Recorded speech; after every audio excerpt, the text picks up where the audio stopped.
السلام علیکم دیکھنے والوں کو خوش آمدید۔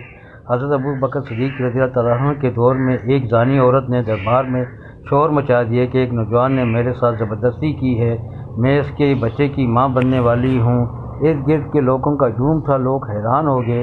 عورت پیٹ پیٹ کر رو رہی تھی اور برباد ہو گئی۔ خلیفہ المؤمنین حضرت ابو بکر صدیق رضی اللہ تعالیٰ عنہ نے کہا کہ وہ نوجوان کون ہے؟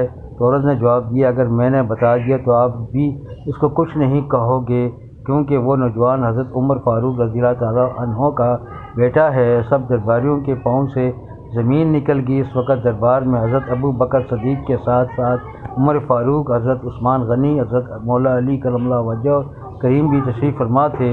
جب عورت نے اقرار کیا کہ تو حضرت عمر غصے میں آ گئے اور فرمایا، اگر واقعی میرے بیٹے نے ایسا کیا ہے تو میں اس کو ختم کر دوں گا۔ یہ کہہ کر حضرت عمر نے اپنے ایک غلام کو فرمایا، جاؤ میرے بیٹے کو بلا کر لاؤ۔ دربار میں حضرت عمر فاروق کا بیٹا بھی پیش ہو گیا۔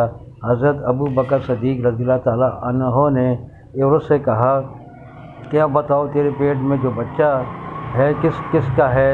عورت نے پھر وہی جواب دیا، یہ بچہ حضرت عمر کے بیٹے کا ہے۔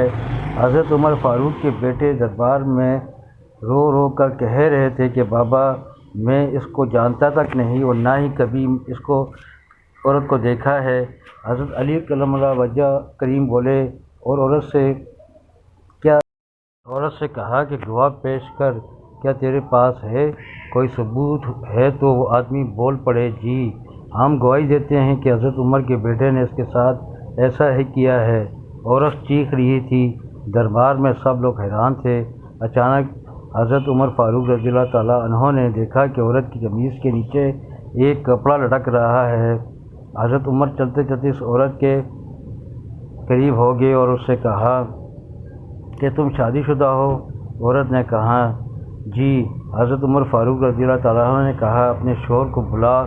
جب اس کا شوہر آیا تو حضرت عمر نے کہا اپنی عورت کی قمیص کے نیچے سے جو کپڑا ہے لٹک رہا ہے اس کو کھینچ کر، جب کھینچا تو ایسا لگ رہا تھا کہ یہ عورت حاملہ نہیں ہے۔ حضرت عمر فاروق رضی اللہ تعالیٰ عنہ نے تلوار نکال لی اور فرمایا، اب بتا تیرا حمل کدھر ہے؟ عورت نے ہاتھ جوڑ لی اور کہا کہ مجھے دو یہودی لے کر گئے تھے، انہوں نے کہا کہ دیکھتے ہیں کہ مسلمانوں کا خلیفہ اپنے قریبیوں کو بھی سزا دیتا ہے کہ نہیں۔ حضرت ابو بکر صدیق رضی اللہ تعالیٰ عنہ نے فرمایا، ہمارا دین اسلام سب کے لیے برابر حقوق رکھتا ہے کہ حضرت ابو بکر صدیق رضی اللہ تعالیٰ عنہ نے اللہ تعالیٰ بھی غصے میں آ گئے اور کہا کہ ان کو 100 کوڑے مارو۔ حضرت عمر فاروق رضی اللہ تعالیٰ عنہ کے بیٹے کا ہاتھ چومنے لگے اور پورے دربار کے لوگ بھی جھوم اٹھے۔